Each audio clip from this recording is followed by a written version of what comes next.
Russia keeps placing a cope cage on top of their tanks, but more commonly they start to use their cope cage 2.0, which feature explosive reactive armor on top.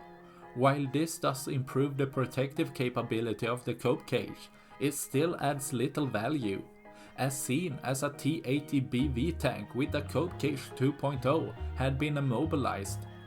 As a FPV drone hits the largely unprotected back section of the tank, leading to a small fire on top, while a second drone does the same attack again, this time to much more effect as the warhead ignites the ammunition inside, causing an aggressive fire to break out, completely destroying the tank, reducing Russia's tank force, leaving one less for tomorrow.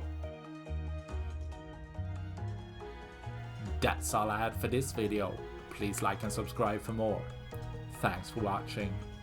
Bye.